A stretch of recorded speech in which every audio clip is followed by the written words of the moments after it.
E aí, por que esse exercício ele é importante?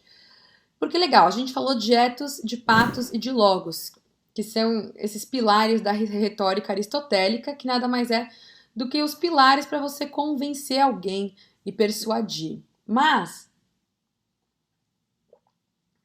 para quem é influenciado, essa pessoa passa por um processo de outros 4 pilares que ela pensa antes de acreditar no que você está dizendo. E quando eu digo acreditar, é quando ela toma uma ação, tá? Porque eu posso acreditar. Você veio aqui me vender um projeto, e eu acredito em você, eu acho que você está falando a verdade, mas eu não vou investir. Então não é só ser crível, não é só a credibilidade, tem a ver com a tomada de ação, é com o fazer persuasivo. Aqui a gente vai tomar como sucesso e como êxito se essa pessoa de fato foi lá e comprou o que você está vendendo, se ela aprovou o seu projeto, se ela implementou a sua ideia, tá? Se você teve êxito na jornada dessa influência. Então, vamos lá. O nível ético é: 1. Posso confiar em você? É a primeira coisa que essa pessoa vai pensar. E tem muito a ver com o ethos, que é essa análise que ela vai fazer. O nível 2 tem a ver com o pathos, que é o emocional. Essa pessoa, ela tá preocupada comigo e com os meus interesses? É assim que o outro recebe a sua mensagem quando está tentando convencer ele de alguma coisa. Depois ela pensa: ela sabe o que ela tá falando? Ela domina esse assunto mesmo? E por último, tem a ver com o que a gente chama de sabedoria. Eu entendi que ela domina o ethos, o pathos e o logos, mas ela consegue me ajudar? Ela consegue pôr em prática tudo isso? E aí, nesse processo de recepção, a gente tem também pessoas que utilizam, por exemplo, da triangulação, que é quando eu quero influenciar alguém e, em ordem de quebrar essa barreira ética, emocional, lógica e da sabedoria, é como se eu utilizasse um atalho. Então, por exemplo, eu sou nova na cena, vocês não me conhecem, vocês não sabem se vocês podem confiar em mim, vocês não sabem se eu tô preocupada genuinamente com o interesse de vocês. Vamos supor, tá? Ninguém me segue no Instagram, ninguém me conheceu em lugar nenhum, caíram de paraquedas aqui hoje na minha sala de aula. Vocês não sabem se eu domino ou não o assunto. Vocês não sabem se eu vou conseguir ou não ajudar vocês.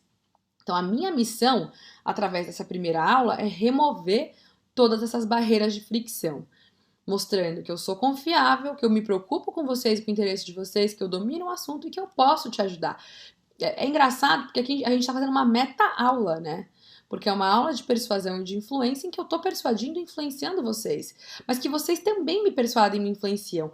Eu sei que a frase que eu falo, você quer influenciar ou ser influenciado, ela sugere uma dicotomia, ela sugere um dilema, né? Um ou o outro. Mas no fim das contas, todos nós influenciamos e todos nós somos influenciados todos os dias. Essa é a nossa existência. Por isso que eu falo que a gente tem que ter responsabilidade quando a gente faz isso. Mas se eu chegasse aqui hoje e ninguém me conhecesse, eu poderia utilizar de uma influência indireta. O que é isso? É quando eu uso um outro agente para influenciar o meu público, a minha audiência, ou um interlocutor que eu desejo influenciar. Então, vamos supor que vocês não me conhecem e eu comecei a dar aula aqui agora, mas tem um professor que vocês amam, o professor Naval. E eu falo: olha, inclusive, eu sou professora convidada das aulas do professor Naval. Ah, se a Maitê dá aula com o professor Naval, logo, ela também é uma boa professora. Isso a gente chama de triangulação. Por que é triangulação? É como se eu estivesse fazendo um triângulo.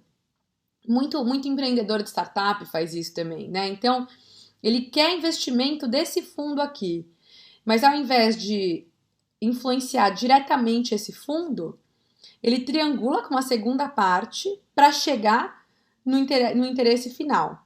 Então, vou dar um exemplo. Eu conheço um fundador de uma startup que ele queria muito ter um específico investidor anjo investindo na empresa dele. Mas ele não queria chegar para esse investidor anjo pedindo investimento de uma forma formal. Ele queria despertar o desejo desse investidor na startup dele. O que ele fez? Marcou um café com um amigo em comum desse fundo, um café casual, não era nem uma reunião de negócios. E acidentalmente no café, ele contou que a empresa estava crescendo, 50% ao mês, que ele estava recebendo propostas de investimento de diversos fundos, mas ele não sabe se é a hora ainda de capital, se é a hora de continuar com capital próprio, mas que ele ia pensar. Ele jogou essa semente. Esse amigo em comum encontrou com esse investidor e falou: encontrei com o teu amigo, com o Zé. Como que ele tá? Tá ótimo, você não sabe, a empresa dele tá crescendo 50% ao mês, ele tá voando. Não passou uma semana, o outro investidor foi lá e mandou uma mensagem para esse conhecido meu. Oi, vamos tomar um café? Encontrei com o João e ele me disse que você tá voando, queria saber mais. Pá! Triangulou lindamente. Ele não foi lá. Opa, tudo bom? Eu queria que você investisse na minha empresa, queria tomar um café com você para falar de investimento. Ele triangulou. E por que que às vezes a triangulação, apesar de parecer um jogo de xadrez, porque ela é indireta, ela tem mais poder na jornada da influência do que uma abordagem direta? Porque influenciar vai passar sempre por reduzir a desconfiança. Redução de desconfiança, gente, é o que trouxe a gente como espécie humana até aqui, né? Lá antigamente, para quem leu Sapiens, o Yuval fala sobre isso. A forma como a gente conseguiu andar em bandos veio pela nossa capacidade de comunicação, pela fofoca, de eu poder te avisar, olha, cuidado que tem zebra aqui, cuidado que vem um leão dali. Eu não sei se você é uma tribo confiável ou não.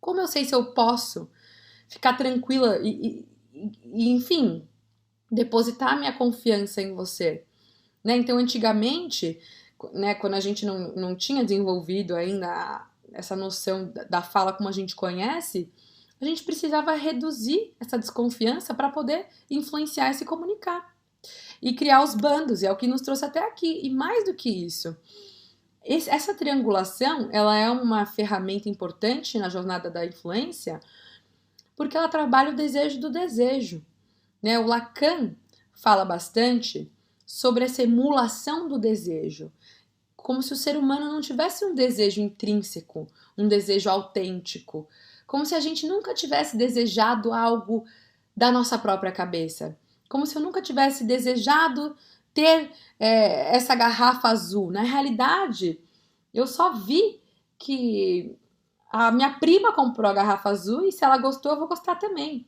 E se a blogueira gostou, eu vou gostar também.